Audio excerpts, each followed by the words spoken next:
What's going down, everybody? It's your favorite homeboy Jethro, and these are some more of my opinions. I just had to hop on here real quick. I just watched the highlights of the fake news interview that ABC tried to perpetrate on the American public.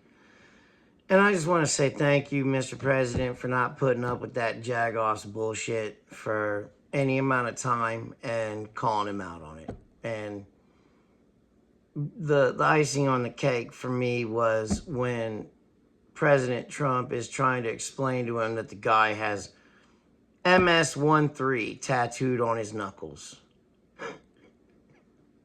And the guy actually, I think it was photoshopped. You know how I guarantee it wasn't photoshopped, and this is gonna come crazy to some Washington inside the belt jagoff motherfucker that has never spent a real day on the streets in his life. All right. If you spent a day in an El Salvadoran jail and you had represented yourself as a MS-13 gang member and you were not such, they'd skin you alive with a fucking soup spoon. I'm just saying, as famous as this guy is, it's, like, oh, well, he's protected. Really? Like Epstein was protected in prison? I believe cameras go out and guards fall asleep. I don't know. That's what I've heard. And people get weapons in prison. It's crazy. I know. And here's the other thing. Some young buck would want to make his bones and get his rep up. Maybe kind of like some kid in Texas tried to get his rep up and it went horribly wrong. Not saying, just saying.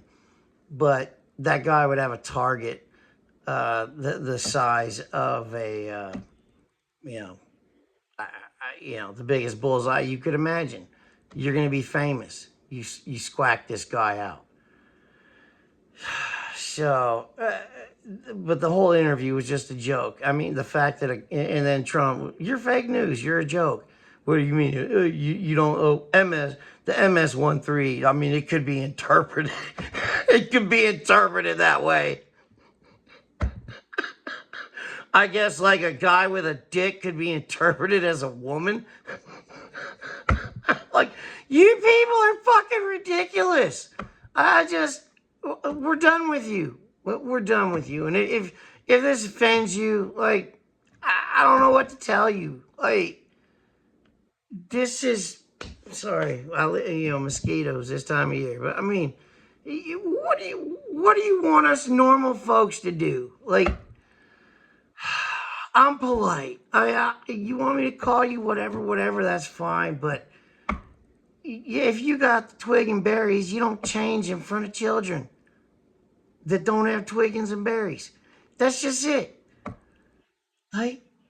And if you don't agree with that, then you and me got a problem. And I'm okay with us having a problem. We'll solve it.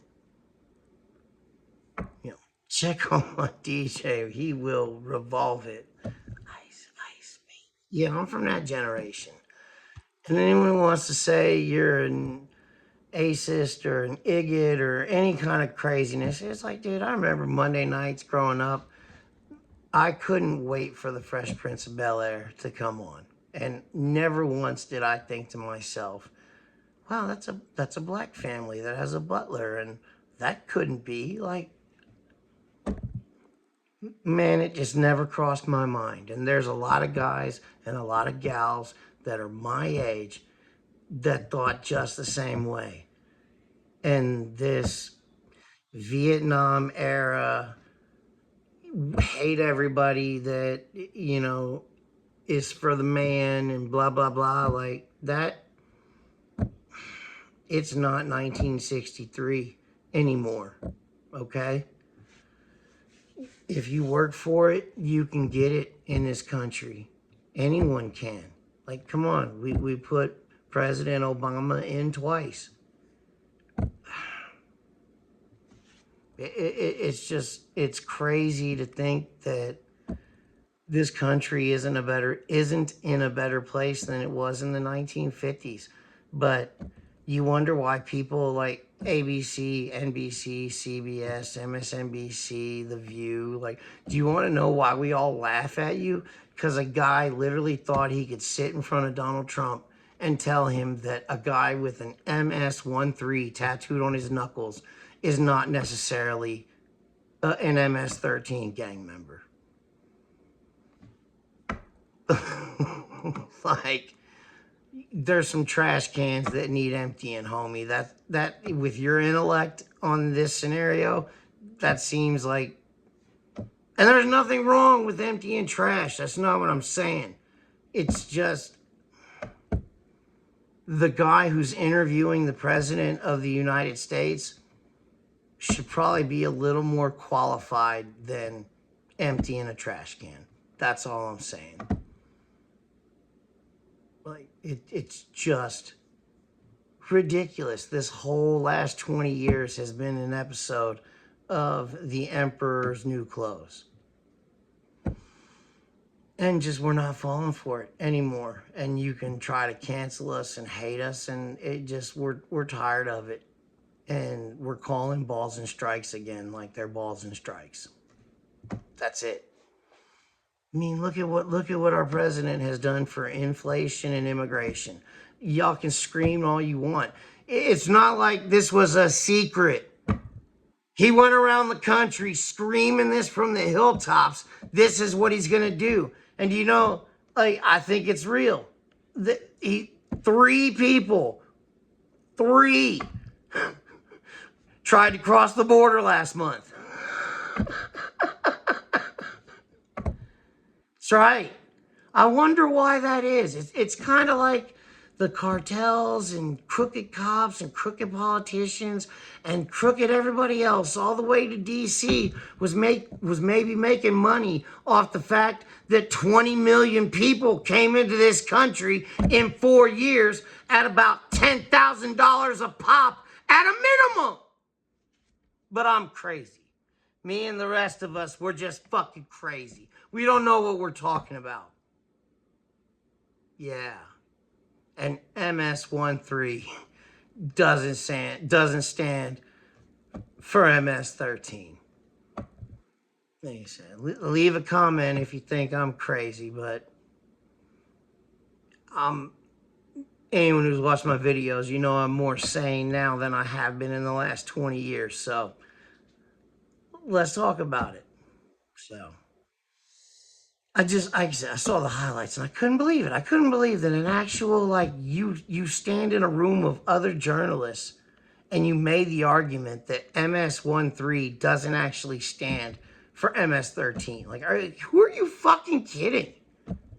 It's like walking into McDonald's with a Whopper wrapper and being like, "No, I didn't just go to Burger King. What are you talking about?"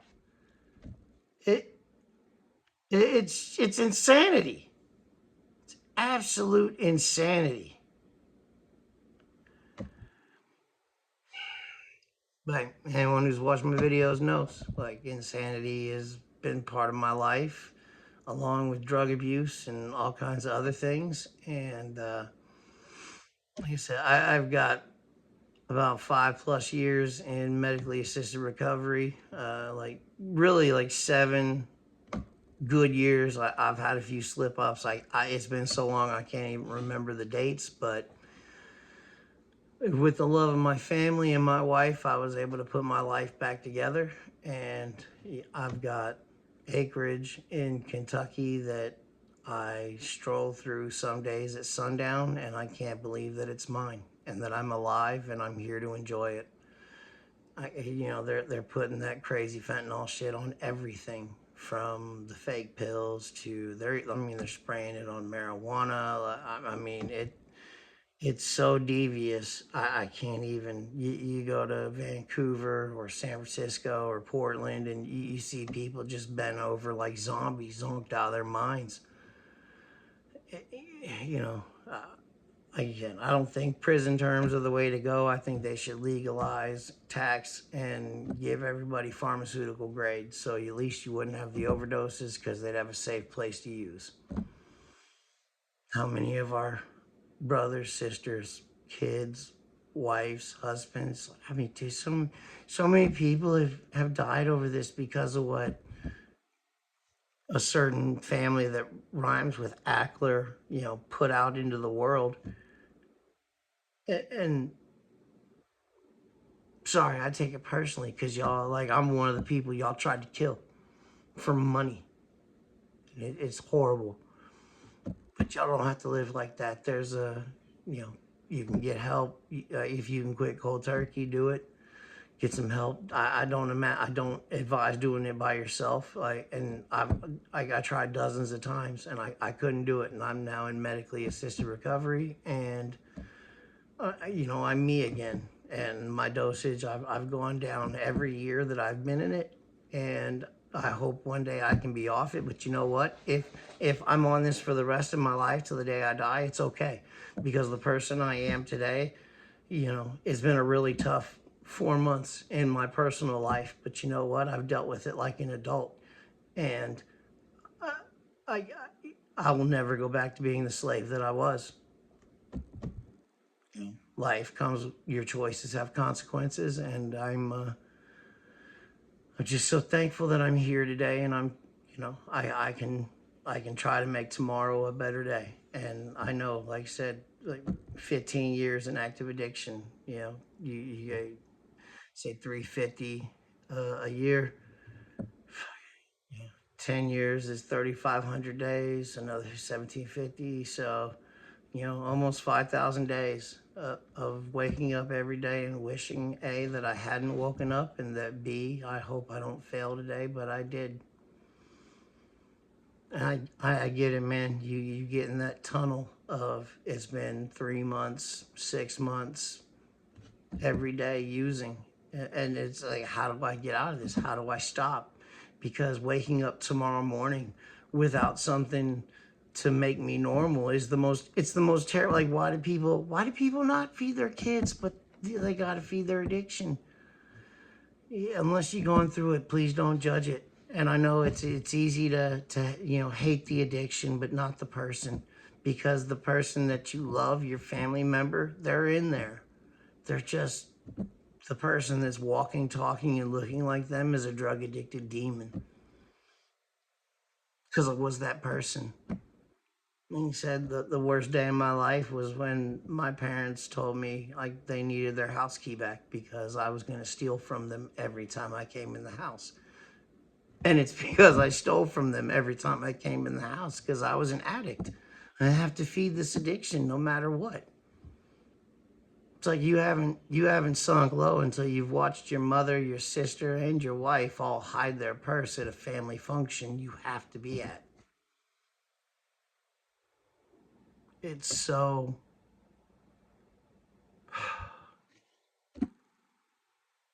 it is what it is, but you fight through it. And now, thank the good Lord above, whatever. I don't want to talk recovery, talk like higher power, but really, whatever spiritual thing that you answer to, whether it's just your own honor code or anything else. Like I said, if you wake up tomorrow and you make the call, you can get help. And if you give it an honest, honest chance, you can change your life for the better.